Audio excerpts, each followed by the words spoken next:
저는 오늘 십자가를 만드는 분들이 얼마나 가장 보석과 같은 소재를 가지고 십자가를 제작했는가 하는 이야기를 말씀드리려고 합니다.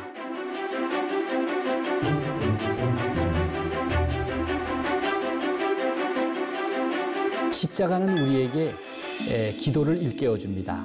실은 기도야말로 날마다 우리가 마주하는 무형의 보석 아닐까요?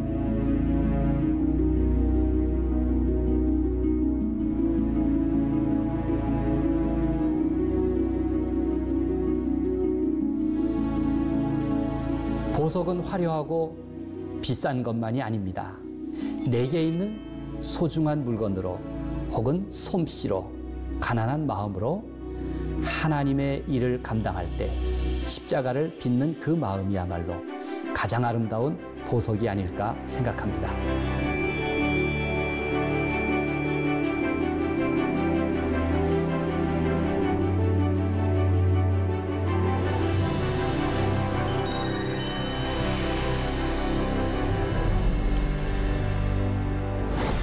여러분 안녕하세요. 십자가 목사 송병구입니다. 이번 주에는 여러 가지 소중한 소재로 만든 보석 십자가에 대해서 말씀을 드리려고 합니다.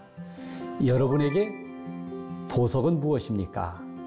보석이라고 해서 꼭 값비싸고 그리고 구하기 힘든 것만은 아닐 것입니다. 자신에게 특별한 의미가 있고 소중하게 느낀다면 그것이 보석이겠죠.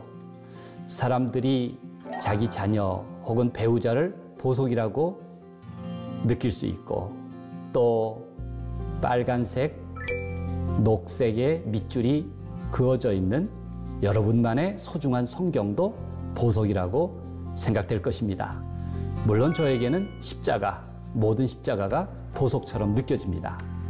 저는 오늘 십자가를 만드는 분들이 얼마나 가장 보석과 같은 소재를 가지고 십자가를 제작했는가 하는 이야기를 말씀드리려고 합니다.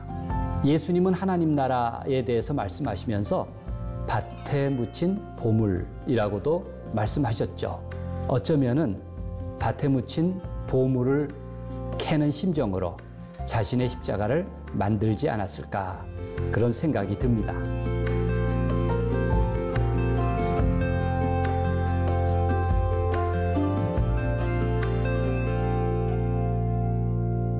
제가 인천 하깃교회에서 세계의 십자가전을 연 일이 있습니다. 그때 담임 목사님이 이듬해에 교인들만의 십자가 전시회를 열고 싶다고 했습니다. 결국 그 목적을 이루었죠. 목사님은 교인들에게 작년에 여러분들이 보았던 십자가를 생각하면서 여러분만의 십자가를 만들어 보라고 강력하게 권했습니다. 그런데 누구 한 사람 자신 있게 십자가를 만들어서 제출하지 못하는 겁니다. 세계의 십자가전은 아닐지라도 하깃교회 교인들의 십자가전을 이미 예정하고 준비하고 있는데 아무도 십자가를 제출하지 않으니 목사님이 몹시 초조했을 것입니다. 이렇게 웃으면서 얘기했습니다. 우리 교인들이 내숭이 심해서 십자가를 만들어 놓고는 꼭꼭 숨겼다가 결국은 다 닥쳐서야 십자가를 냈습니다. 모두 180여 점이 출품되었습니다. 제 생각에 180명의 교인들에게 180여 개의 십자가 작품은 그야말로 밭에 묻힌 보물을 캔 보석과 같은 십자가들이라고 여겨졌습니다. 사실 보물을 빚는 일이 쉬울 리가 있겠습니까? 제가 오늘 여러분들에게 소개하는 보물은 그런 점에서 여러분들의 상상력을 벗어날 것입니다. 아주 평범한 데서 보물을 찾은 것이거든요.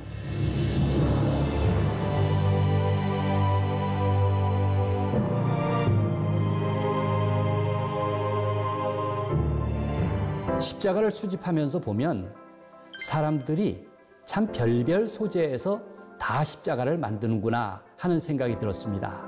소금으로 만든 십자가도 있고요. 석탄으로 만든 십자가도 있습니다. 물론 은이나 금과 같은 보석으로 십자가를 만든 것도 많이 있습니다.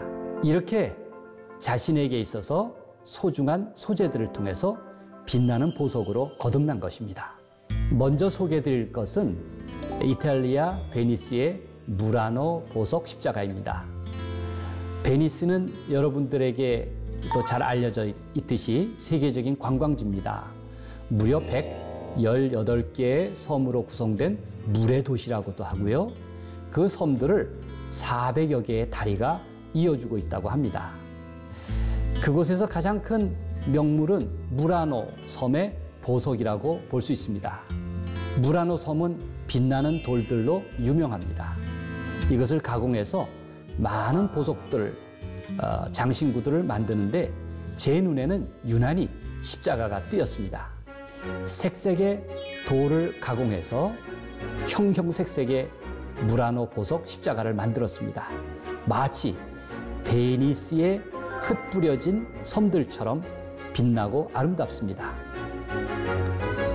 이탈리아 베니스 사람들은 자신들이 갖고 있는 가장 소중한 보물을 가지고 십자가로 거듭 탄생시킨 것입니다.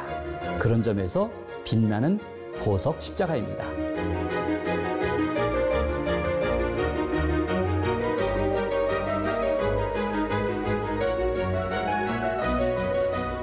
두 번째로 소개해드릴 십자가는 푸른 유리로 빚어낸 파사우 유리 십자가입니다. 독일과 오스트리아 국경 도시 파사우가 있는데요. 그곳에 푸른 다뉴브 강이 흐릅니다. 마치 이 푸른 유리 십자가는 다뉴브 강물을 연상시킵니다. 그리고 그 한가운데 금색으로 원형을 그려 놓았습니다. 맴도는 형식인데요. 마치 새벽의 묵상을 동심원처럼 그려놓은 것 같기도 하고 다뉴브 강물의 잔잔한 잔물결처럼 느껴지기도 합니다. 그런데 이 원형들은 서양 교회의 유명한 전통들을 새겨놓은 것입니다. 유럽의 대성당을 방문하면 그 바닥이 돌로 되어 있는데요. 그 돌에 동심원과 같은 미로를 새겨놓았습니다.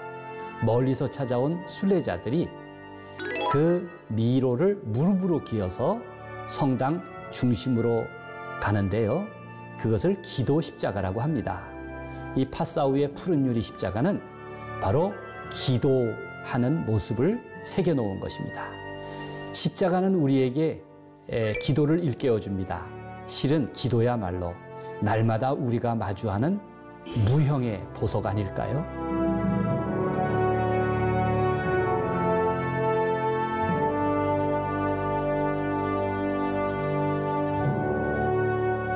저는 십자가를 찾는 일을 거룩한 욕심이라 여겨서 어쨌든 최선을 다했습니다. 한 번은 기대하지 않았던 곳에서도 십자가를 찾을 수 있었습니다. 아, 세상 끝 어디에든 십자가가 없는 곳이 없구나 하는 생각이 들었습니다. 왜냐하면 그곳은 북한과 중국과 러시아가 만나는 방천이라는 곳이었기 때문입니다. 그곳에서 놀랍게도 옥으로 만든 십자가 5점을 구할 수 있었습니다.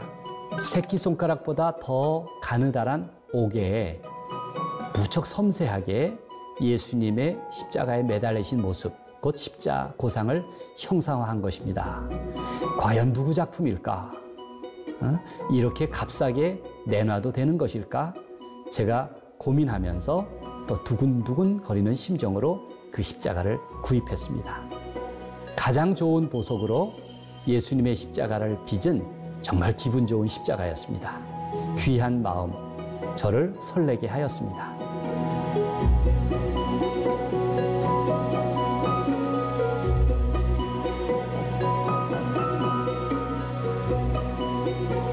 소중한 재료뿐만 아니라 버려진 물건으로도 십자가를 만듭니다. 아, 버려진 물건도 보석으로 거듭나는 순간, 그게 곧 십자가 정신이 아닐까요? 이 십자가는 네덜란드 햇빛 십자가라고 합니다. 건축 재료로 쓰이다가 쓸모를 잃어버린 물건들이죠. 이러한 타일들을 색깔별로 모아서 모자이크로 구성했습니다. 한가운데 있는 태양 모양은 하나님을 상징하고요. 5개의 햇빛 모양을 하얀 타일로 구성함으로써 마치 해가 빛나는 형상을 하고 있습니다. 그래서 제가 햇빛 십자가라고 이름을 붙였습니다. 얼마나 아름다운지 모릅니다. 하나님께 쓰임받을 때 이렇게 아름다운 보석으로 거듭나지 않을까요? 이처럼 그리스도의 품 안에서 버려진 내 삶의 조각들조차 빛날 수 있습니다.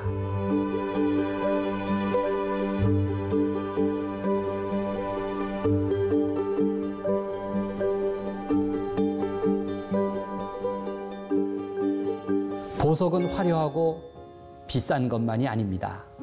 내게 있는 소중한 물건으로 혹은 솜씨로 가난한 마음으로 하나님의 일을 감당할 때 십자가를 빚는 그 마음이야말로 가장 아름다운 보석이 아닐까 생각합니다. 여러분들도 보석 같은 인생입니다. 그런 보석 같은 십자가를 빚는 오늘 하루 되시길 바랍니다.